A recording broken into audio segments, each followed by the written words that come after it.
I was thinking about the Brooklyn Nets and Sean Marks the other day. Actually, just this Saturday. So Sean Marks gets like a lot of flack, right, for being this mediocre or poor GM. Everybody says it. Oh, Sean Marks doesn't know what he's doing. Sean Marks can't build teams. But if you look at this that I'm about to tell you, there may be no better GM in the world than Sean Marks. I can hear you be like, Trysta, what are you talking about? Their team has eroded. They have no picks.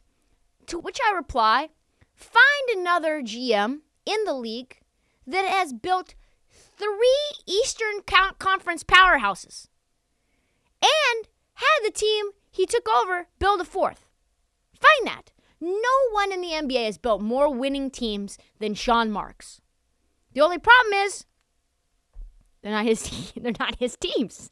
There are other teams that he's building. So, in fact, the Brooklyn Nets are responsible for building right now the top 4 rosters in the East that are not him.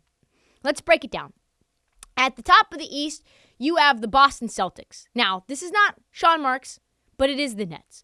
While this slightly predates Sean Marks' tenure with the Nets, he did not arrive until February 2016. The Nets famously trade Boston for a couple of warm corpses and included the draft picks that turned into Jason Tatum and Jaylen Brown for, you guessed it, Paul Pierce and Garnett. Well done, Brooklyn. You just gave 2 of the most prolific two-way wings, 4 guys who did not contribute to you whatsoever. Next up, you have the Milwaukee Bucks, who have one of the best defenses in the NBA. The center of that defense is not Giannis. The center of that defense is actually Brook Lopez. Yes, the same Brook Lopez who has scored 10,000 points for the Nets, which is the most in team history.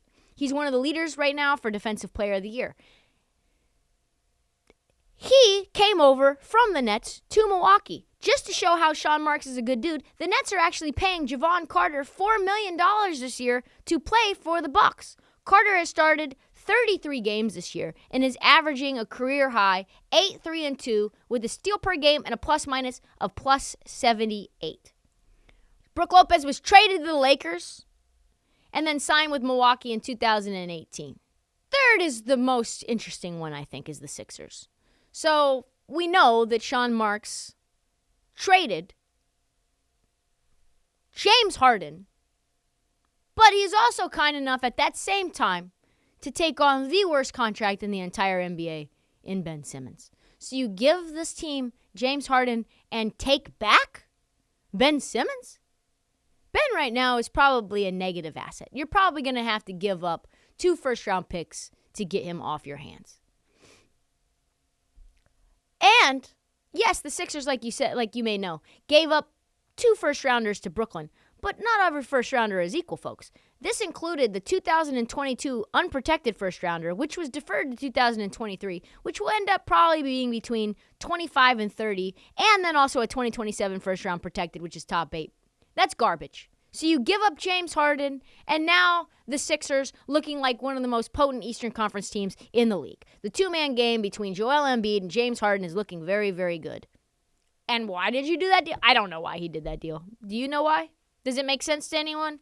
I don't know. Next up is the Cleveland Cavaliers, who have some of the best defense in the league as well.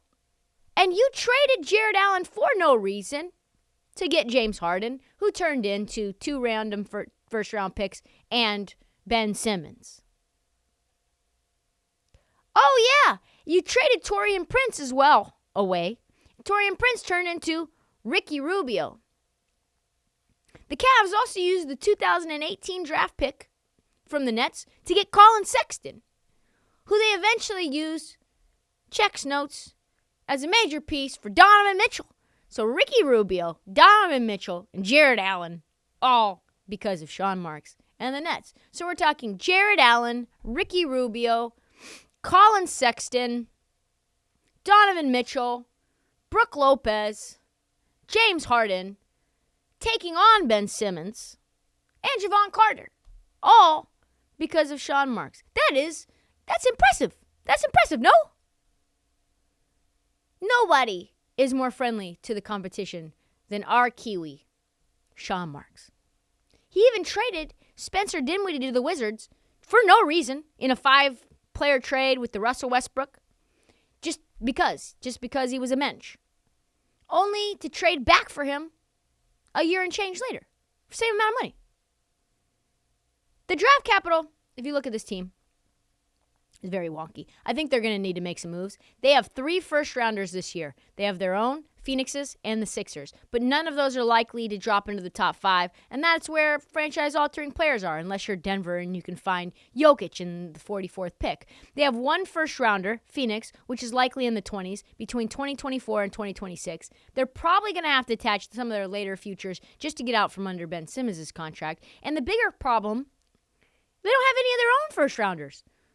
Because they traded them all to get James Harden. So Houston has all their first rounders. And they're probably going to be a lottery team before long. I don't know what's going on. You have Sean Marks, Joe Tsai. They're swinging for the fences. They miss. They get Kyrie and KD. They miss on them. They lose. They get very little back for them. Now you're stuck waiting till 2027 when you have 2 first rounds picks. That's 4 years from now. To start building through the draft. That's 3 whole years away. Mikal Bridges at this point is going to be an unrestricted free agent.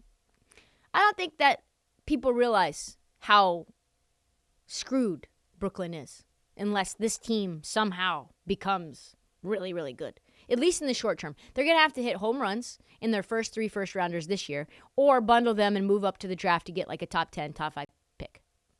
To figure out a way to get Brandon Miller or some of the Thompson twins or something. No one has more writing on this draft than Sean Marks does. You either pull a rabbit out of the hat or you have to trade Mikal Bridges. That's it. Those are the only 2 options you have. You have 1 year, 2 years to save your job. But if Joe Tsai cuts ties with him, there's probably a lot of GMs out there that owe him a favor. So he won't be unemployed for long. That's what we can say.